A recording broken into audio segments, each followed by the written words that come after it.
busy election night. The votes are in, and we have coverage on all of the races around New Mexico, from the governor to the U.S. Senate to a close one in the state house. And we have expert analysis of tonight's results, along with live team coverage from the Republican and Democratic headquarters. We start with the governor's race. Republican incumbent Susana Martinez will be governor for a second term. News 13 called this one early. Martinez easily beating her Democratic rival, Attorney General Gary King, by a large margin, well over 10 points in this case. News 13's Alex Goldsmith has been following this race closely all election season. He's live right now at Republican headquarters, the Uptown Marriott. Alex? Dean, the party is on here, and this one was really never in doubt. Polls have shown Governor Martinez leading the way for re-election from the very beginning. She's been able to outspend King, and that has shown up big time. Tonight, the results, again, not surprising. We saw earlier tonight, actually, John Barella, first husband Chuck Franco, as well as Mayor Barry, up on stage throwing out back-to-back champs T-shirts. We're expecting the governor here any second now, winning re-election handily tonight. As you can see, Miss New Mexico up on stage. The Republicans here have been celebrating not only Susana Martinez's win, but also a big win nationally for Republicans. They appear primed to take over the U.S. Senate and possibly even the state house for the first time since the 1950s. We'll be bringing you her speech. We're expecting her up on stage here any second. Right now, we're going to send it back to you guys, at least for a second. Back to you. A couple of things that stand out about that race. One, it was not altogether clear that Gary King would even be his nominee months ago. There was a struggle for him to even win the primary. And then also, just the difference in money was amazing. I know that at some point, Governor Martinez had more than $4 million in the campaign war chest. And, of course, Gary King had something in the maybe $500,000, and I know that he loaned himself hundreds of thousands of dollars from his own personal wealth. With those attack ads. There we see the governor taking the podium now. We're going to go to her as soon as she starts her concession speech. But this one, really not much of a secret from the very beginning, Jess. It really wasn't. You know, in the beginning, Gary King really just hasn't been much of a player. He's been far behind in the polls. He got, you know, from the very beginning, national Democratic groups dismissed him, just completely dismissed this race, didn't pour any funding because they just didn't think he had a chance. And again, the governor very popular, and that really played a role in tonight's re-election. And I think people forget that early on, some people thought that Susana Martinez might be struggling against an economy that in the state has been flat, not a very robust picture in terms of job growth. But that ultimately did not seem to cost her. The voters seem not to hold that against her personally in this campaign. Gary King hoping to follow in his father's footsteps, of course, former Governor Bruce King, but that just did not happen. He just really never picked up any traction, even among the Democrats in the state. So we're waiting for Governor Martinez. It looks like she's going to begin speaking her victory speech. We did it! This is amazing! I certainly have a lot of people to thank. You know, first my family, my husband Chuck, my son Carlo, my great sister Letty, my brother Jake, and my sister-in-law Hilda. And you know, I have the most amazing and the nation's best campaign team. An incredible staff in Santa Fe that works hard every single day, and hundreds of volunteers. Thank you so very much. And most of all, a big thank you to the people of New Mexico. Muchas gracias. Hey, now let's hear it for a great partner and a leader, Lieutenant Governor John Sanchez.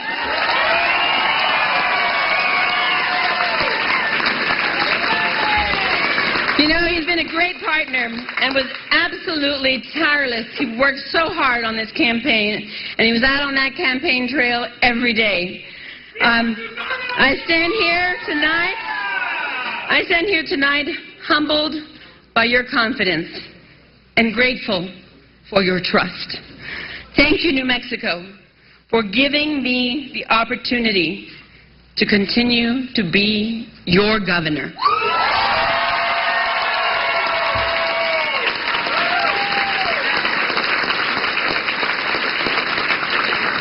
I stood at a podium similar to this 4 years ago, and I made promises to you.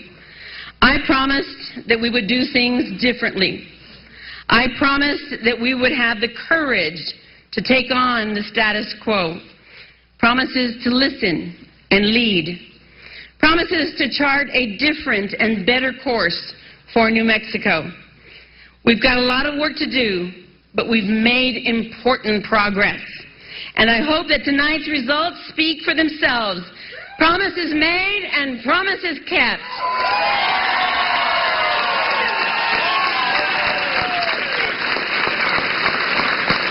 And I hope that they send a really strong message that we want leaders who choose reform and not the status quo.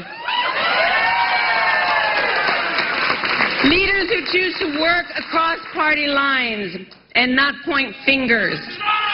Leaders who stay focused on creating jobs and improving our education. No campaign's easy. They never are. And this one was no exception. We fought for every single vote. And I'm so grateful. It's important that everyone who believed in New Mexico voted. It was so important to everyone who, like me, believes that tomorrow will be better than today.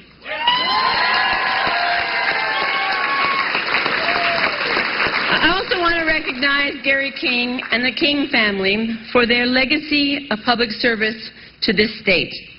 The King family has dedicated a half a century to public service, and for that, they deserve our sincere thanks.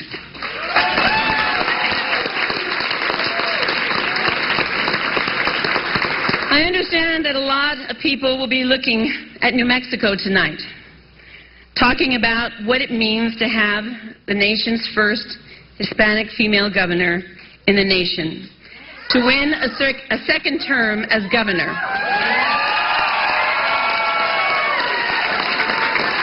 A Republican, no less, in a heavily Democratic state. And yes, it means something to me personally. While no one should ever be entirely defined by our race or our background, I am proud of what this means to people of Hispanic descent here in New Mexico and around the country. As I've said before, en América todo es posible.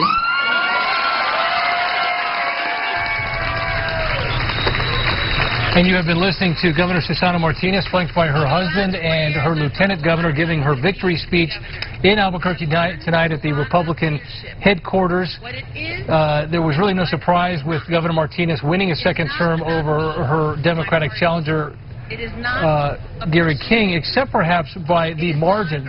Right now it looks like a 16-point margin over Gary King, a dramatic, major victory for the governor. Now, Gary King gave his concession speech just about 15 minutes ago. I think that there are a lot of important issues in New Mexico, and we raise those issues. I think that there's a lot that still needs to be done with regard to our economy. I think there's a lot that needs to be done with regard to our schools. I think that there's a lot that needs to be done with regard to our children in New Mexico. We are very dedicated to carrying on the fight. Now, it's worth noting that Martinez was always on the attack, and King just could not compete in the money race for governor. From April to November, he spent more than $1.7 million. In that same time period, Governor Martinez spent $7.9 million. One of the most heated races this election season was the one between U.S. Senator Tom Udall and Republican challenger Alan Way. The two released some pretty nasty ads, and polling close to the election showed Way was able to inch closer to Udall, the early favorite. But it wasn't enough tonight. Senator Udall has won a second term. As you can see, he easily beat Alan Way. News 13's Matt Grubbs is with Tom Udall tonight. He's live at the Democratic headquarters at the DoubleTree Hotel downtown. Matt? Sure, and Senator just smiling as you looked at the check mark next to your name. We've been talking about it all night, sort of the battle royal that you went through to get Pete Domenici's seats, and then out of the gate, your first race. This was a pretty tough one. This was a tough race, and let me say Alan Way is a worthy opponent, and I sure thank him for his service to the country. But I think what resonated with people is the idea that I was doing a good job when it comes to all of the things that are New Mexico, our bases, our labs, our land, all of the things we love and care about. And people said, well, let's return him. And so I feel good about that. I really do. You had a tough job for your party tonight. The governor's race wasn't close, as you just saw. So you were the guy who had to sort of generate enthusiasm and get people out to the polls. How does that impact the down-ballot races in the state? Well, I felt that responsibility, and we did everything we could to try to organize around getting out Democratic voters. And I think we did a pretty good job at it. We're going to have to see how all these races come out, but I'm very proud of the job that we did on that front. We've seen a Democrat elected to Attorney General once again, Hector Balderas. That was an office that you occupied at one point. Why is that such an important office? Well, I think the Attorney General, people view the Attorney General as somebody who fights for them, on their side, when it comes to fraud, when it comes to prosecutions, working with district attorneys to do good, solid law enforcement. And so I think that that's an office that people really care about. All right. Well, Senator Udall, we thank you for your time, and once again, congratulations on your victory. It's a pleasure. All right. Great. Back to you. Wonderful night. Thank you. Take care. Thank you. Okay, and that is Tom Udall. He just won re-election for the U.S. Senate. We caught up with Alan Way tonight. He watched the results roll in at his campaign headquarters, and even though the race has been called for Udall, Way is not conceding. I'm told we're a little behind in the numbers. It depends on where those counties are and the reporting. There are stronger Republican precincts, there are stronger Republican counties than Democrat counties. And let's take a look at the races for U.S. Congress. There are really no surprises here. In District 1, covering Bernalillo and Torrance counties, the incumbent Democrat Michelle Lujan Grisham has easily beaten her challenger. That is the scientist and small business owner Mike Freeze. In District 2, this is much of southern New Mexico, of course. Republican Steve Pierce came out on top against his rival. He's beating the Democrat in this race, Rocky Lada, by a wide margin. Steve Pierce, this will be his, I think it's his 6th time now representing the 2nd District. And in the 3rd District, covering northern New Mexico, current Congressman Ben Ray Lujan will serve another term. It will be his 4th. Well, News 13's election analysts are breaking down tonight's results from the Newsplex. Let's get to Dick Niffing and UNM political science professor Gabe Sanchez with more on tonight's races. Gabe, smashing victory by the governor. What does it mean, first of all, for her future? You know, there's a lot of debate. Does this, catapult her to the vice presidential status? There's some possibility there. You know, the Republican Party nationally needs a Latino vote, so there's some prospects. But here, she's got 4 years. And with that margin of victory, it's a record for a gubernatorial candidate on the Republican side. She has an opportunity to really do some policy work. And really the question is she going to really push more of the same? More driver's license bill? Remember, Dems, no matter what happens in the House, will still have the Senate. It's not going to happen. So if she really is interested in reaching across the aisle, she has an opportunity to really make some change here, and the state desperately needs that. She's got political capital now. She absolutely does. What about her future somebody told me that, maybe 4 years from now is a long way, but running against Martin Heinrich for the Senate. Ooh, that would be an interesting race. Yeah, I think this definitely has a prospect for doing that. People obviously love her. She's going to have the opportunity to do that if she wants to. And I think if you really look at it this way, 4 years from now, if she does that and she's successful, that really puts her on the national stage. VP, president, anything would be possible at that point. Right, Tom Udall, reelected to a 2nd term. He's already got some cloudies on the Senate Appropriations Committee, but the Senate's going to change now because it's not going to be Democratic control. Yeah, that hurts for New Mexicans because I think his victory, say, okay, we're rebounding a little bit from losing a lot of our political capital in the U.S. Senate, but now with the shift to the Republican side, we lose some of that. It's still great because he's got some influence, but it would have been a lot better if the Dems still had control. 3 House districts, we talked about it earlier, no contest in any one of those House districts. But Steve Pierce now, they've been in the majority in the House with the Republicans. Republicans, but he's got some legs, doesn't he? He's got some props for us. He does. I mean, we think about it, oh, he's relatively new, but remember, he had those terms earlier. He's got contacts, he's got leverage, so I think that's good for New Mexicans. All right. Thank you, Gabe. Dean, Jess? Thank you. One of the closest races tonight, Secretary of State. It's Bernalillo County Clerk Maggie Toulouse Oliver taking on current Secretary of State Diana Duran. This one has been a tight one with Diana Duran currently ahead. But of course, as more precincts roll in, that could all change. Keeping a close eye on this very tight race. In the Attorney General's race, current State Auditor Hector Balderas is now the state's new AG. He easily blew away challenger Susan Riedel. As you can see, a commanding lead in that race. So who's going to take over Balderas' job as State Auditor? It looks like that's going to be Timothy Keller. He is a state senator. Again, that race going to Tim Keller. And, of course, some of the drama tonight, the Republican push to take over the State House of Representatives for the first time since the 1950s. Now, there are quite a few hot races that could help tilt the balance in favor of the GOP. Coming into tonight, the Dems held a 37-33 advantage in the House, and there were a handful of races that could shift that balance. Here's a quick look at just a few of those key races for state rep. In the Northeast Heights, Albuquerque firefighter Emily Kane is trying to hold off Republican Sarah Maestas Barnes, but right now Emily Kane is down by 6 points in this race. Now in the far northwest part of Albuquerque and parts of Rio Rancho and Corrales, retired APD cop Republican Paul Pacheco, that's how he says it, is routing Democrat Catherine Begay. He is up by more than 10 points in this race. Back in Albuquerque's Mid-Heights, Republican Conrad James is trying to win back his old job from the Democrat who beat him 2 years ago, Elizabeth Thompson. Right now it's tight with James and Thompson about 4 points apart. We'll be tracking this one as well. And let's get back now to News 13's Dick Niffing and UNM political science professor Gabe Sanchez, who have their own take on the State House and who may end up with it. Guys? Well, the last trending that we saw, which means the number of people who have won or who are leading in the races, last trending was 36-34. Well, now we're back to 37-33 Republican. That's the trend. That's not the way it's going to turn out necessarily, but that is the trend. Yeah, it's a little bit misleading. Folks, don't think it's time to go to bed and, oh, you know, GOP's got this. You know, it's going to be tight down the stretch.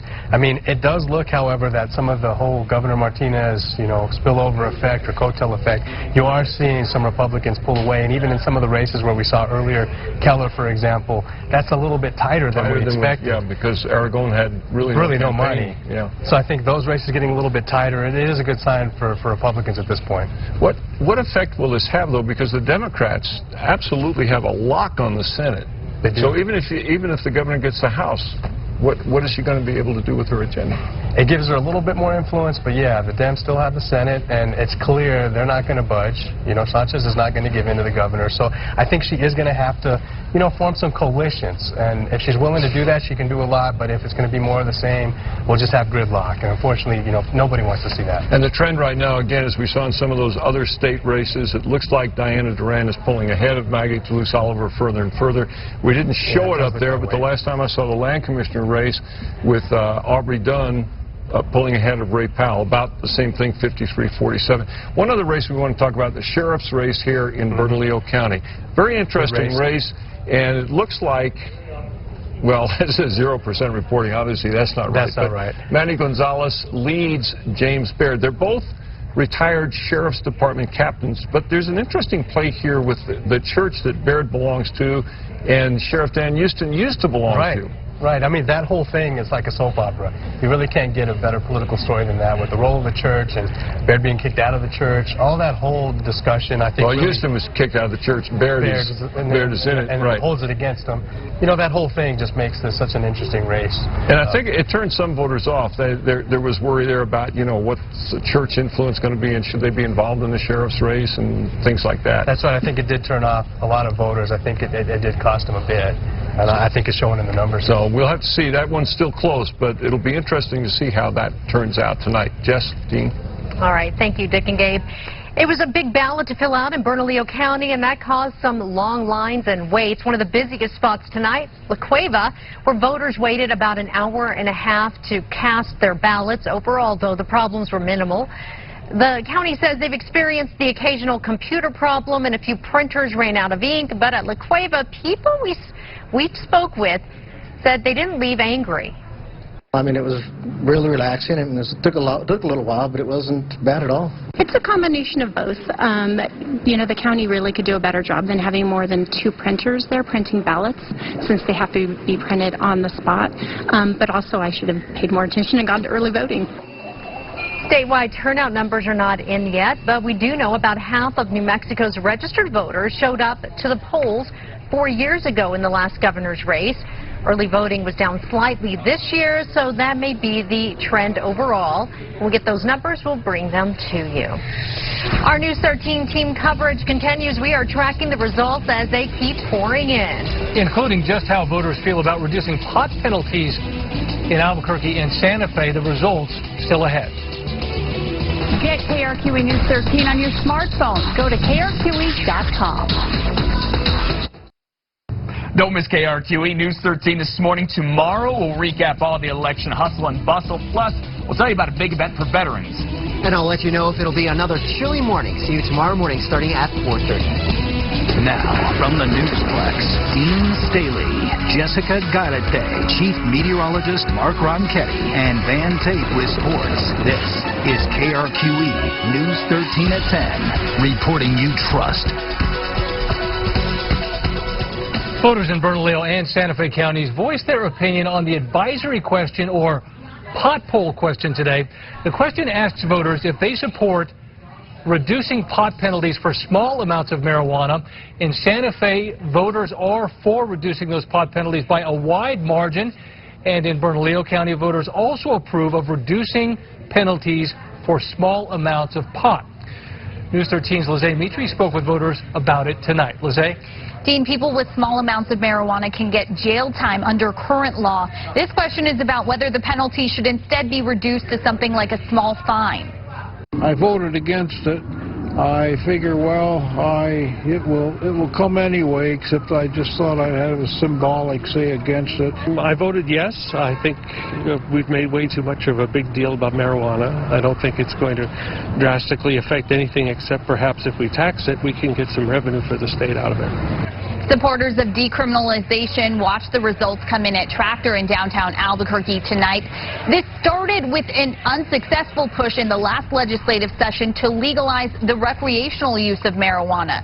Then in August, Santa Fe's City Council approved a proposal to make it a civil violation to have small amounts of marijuana. That means it would be punishable by a fine of no more than $25. Albuquerque City Councilor Ray Garduño says he'd like to make a similar proposal if the polls, as they have show many people are in support of it. But not everyone agrees that this poll will be useful to city, county, or state leaders. One state lawmaker I spoke with says it's not a scientific poll and only focuses on 2 New Mexico counties. Dean, back to you. All right, Lizzie, thank you. A legal battle went all the way to the state Supreme Court to decide if those poll questions could even be on the ballot. The justices eventually allowed them.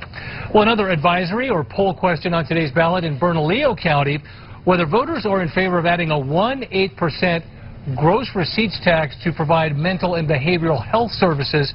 Voters say they are clearly for raising taxes for mental health. 2 former Bernalillo County Sheriff deputies are battling it out for the top cop spot. Republican Scott Bayard unseated his former boss Dan Houston for the Republican placehold. Bayard says he wants to clean up some of the problems the department faced under Sheriff Houston. Democrat Manny Gonzalez has been down this road before. Gonzalez took over the department back in 2009 when Darren White left to work for Albuquerque Mayor R.J. Berry. Here are the latest numbers into our newsroom. The race for Bernalillo County Sheriff right now still very close to call. As you can see, they show Democratic candidate Manny Gonzalez holding a slim lead over Republican Scott Bayard.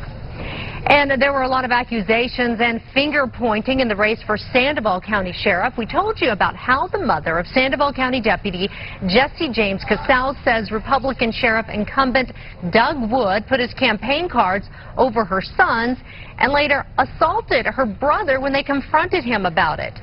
Bernalillo police investigated and say they forwarded the case to the DA. It's been quite the race for Sandoval County Sheriff right now. Republican Doug Wood leading over Democrat Jesse James Casals by about 3,000 votes. And in the race for state land commissioner, this is a very powerful position that drives a lot of the state's revenue. Democrat and incumbent Ray Powell is narrowly losing right now to his Republican challenger Aubrey Dunn. The banker and rancher from Lincoln County, you can see they are separated by just a couple of points right now. Okay, Mark, now one thing I really want us to win in is snow this year. And I don't know, Okay, I get it. So let's start with this. Let's start where we are winning. We're winning for cold air, okay? Tonight, cold air, freeze warning, metro area, especially down in the valley, you guys, we could get down into the low 30s. Now, Jess, you're talking about winning for snow. Well, let's take a look here. Do we have a storm on the horizon? Do we have something that could offer some help?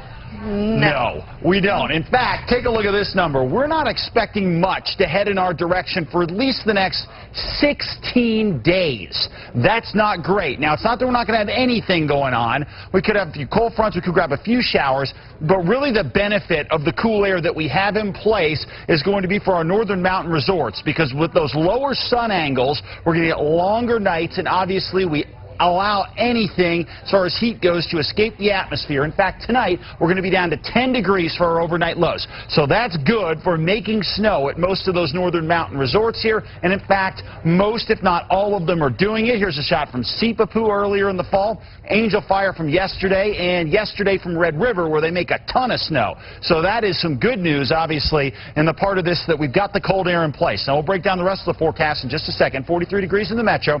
Things are quiet across the north, but cold. 20s and 30s, some 40s out toward Tucumcari, down to the south, 40s and 50s out there. And looking at what's going on with the satellite and radar, we have a storm system right down here south of the Boot Heel. That's kicking some showers up and a lot of cloud cover across southeastern New Mexico. Well, over the next couple of days, that storm will sag to the south, and we'll see a lot of the cloud cover and any showers go with it. So the overall trend is for clearing skies, but you guys across the south will hold on to the clouds through tomorrow before things start to clear out here. And it's been a tough go here in New Mexico over the past 5 or 6 weeks. We've had a killer ridge of high pressure, actually a series of killer ridges. We've, snuck in a little cool air occasionally, like today, but we haven't had much moisture in play. So we looked back at the long-range models, recrunched some numbers, and here's what we're finding at this point. First of all, these are the snowpack numbers for the SNOTEL sites across the northern mountains. These numbers are terrible. They're very, very low, and we need them to come up, but as I just showed you a little earlier, they're not going to come up. It doesn't look like anytime soon. So are we looking at a decent a decent winter for precip? Well, we're going to get off to a slow start, we think. Average precip possible in December, but then you can see the overall trend. January gets a little better. February better. March even better. April even better beyond that. So I think what we may well be looking at here is a continued slow start with a developing El Nino and then a very strong and late finish for precip. So don't give up hope yet that we're going to be looking good, although we're in a tough stretch right now. 56 Durango, 54 Pagosa Springs, and 55 in Alamosa. Temperatures will moderate slightly over the next few days. A cold morning with a lot of sunshine in the afternoon, and temperatures for the most part in the 60s across the northwest. Meanwhile, out to the southwest, mostly sunny skies, unless you get around Las Cruces and Alamogordo. Then you guys can have a little better chance at some more clouds. Plenty of clouds across the southeast, mixed with sunshine tomorrow, and then the clearing skies for Thursday into Friday. Northeast looks pretty good here. Plenty of sunshine on the way, more at 59. 62 Las Vegas. Out in Santa Rosa, we're at 65. Northern mountains will start it off cold. Again, that helps the resorts, and then we warm it up to the 40s and 50s later on in the afternoon. East mountains, plenty of sunshine here after a cold start in the 20s and 30s. Meanwhile, here in the metro, we're looking at a freezing temperature around, say, Belen, Los Lunas, South Valley, Rio Rancho, West Side. As you get up into the heights, we may avoid it downtown as well, but it'll be close. 7-day forecast, temperatures in the low 60s the next few days. We may hit the mid-60s by Friday. All right. Mark, thank you very much. We'll be right back with more election coverage.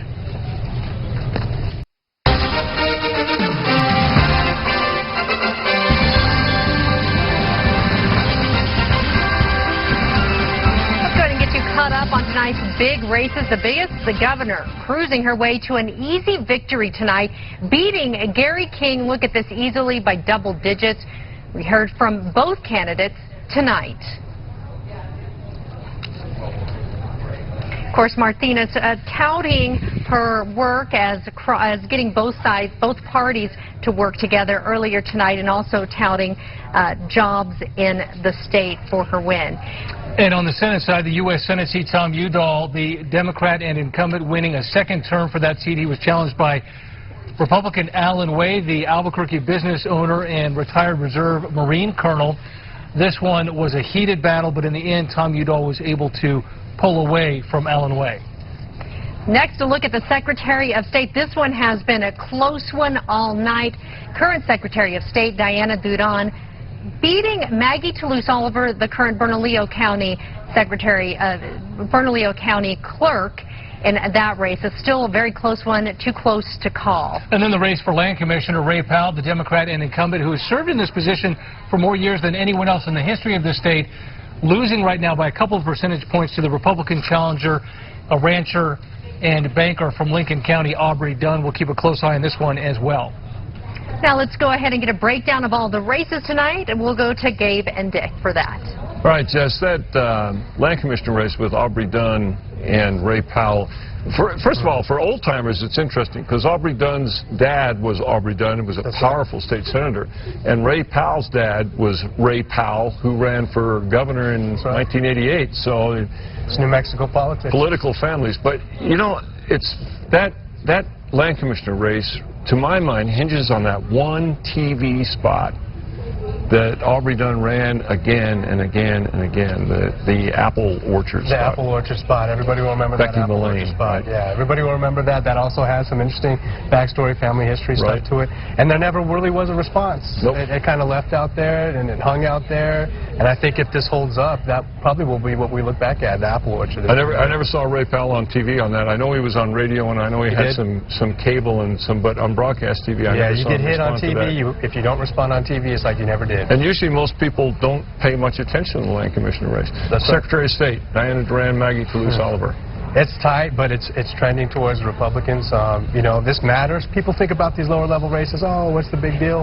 You know, if this holds and Duran wins, what she's been campaigning on, photo ID law, we'll see that. We're going to see that coming, and I would imagine the governor's going to push that. Absolutely. They're both on the same page on that. So people say, why do we care about these? You'll care. You'll see differences as a result of some of these elections. And these historically have not been Republicans. Even though Secretary of State now, the incumbent Diana Duran, won this 4 years ago, it had been a long time before a Republican had won that before her. 80 years. You almost never see Republicans do this well down this far on the ballot.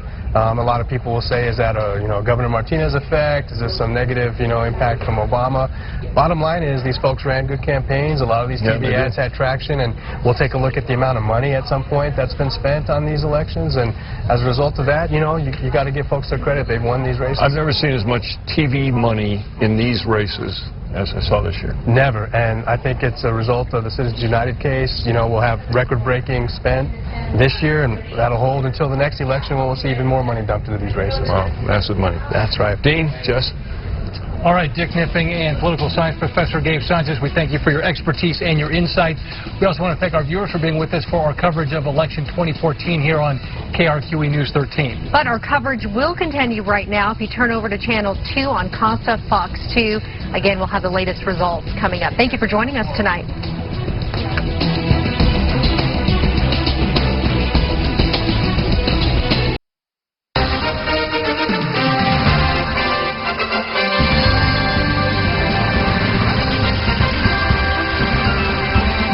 Good evening. Our coverage of the 2014 election continues tonight. New Mexico voters overwhelmingly voted to return Governor Susana Martinez to her job as the state's governor. No surprises as she easily won re-election. Here is a look at the results. The governor beating Gary King, a Democrat, by double digits. Governor Martinez gave her victory speech just a while ago. News 13's Alex Goldsmith is with the Martinez campaign tonight. He continues our team coverage from the Uptown Marriott. Alex? Jess, the confetti and balloons didn't fall until a little bit after 10 o'clock, but this was a done deal pretty early on. The Martinez camp was celebrating, and they were celebrating early. During Martinez's acceptance speech, victory speech, whatever you want to call it, a big theme was promises made, promises kept. I promised that we would have the courage to take on the status quo. Promises to listen and lead. Promises to chart a different and better course for New Mexico. We've got a lot of work to do, but we've made important progress. Now, this race was over pretty early tonight, but it also wasn't in doubt going into tonight. The polls showed Martinez leading handily all the way through. She significantly outraised and outspent King, and even in a heavily Democratic state, won here in a blowout. It was a good night overall for Republicans, too. Governor Martinez acknowledged some of that during her speech. The U.S. Senate now belongs to Republicans. But Martinez also looking ahead to the next 4 years. She may be dealing with a GOP-led state house, something Republicans haven't had since the 1950s. We'll see how that one ultimately shakes out. But for now, the Republicans, especially Governor Martinez, celebrating tonight after a monumental win. Back to you guys. All right, Alex, thank you. Now, one of the most heated races this election season was the one between U.S. Senator Tom Udall and his Republican challenger, Alan Way. The two released some pretty nasty ads, and polling close to the election showed that Way was able to inch closer to Udall, who, as the incumbent, was the early favorite.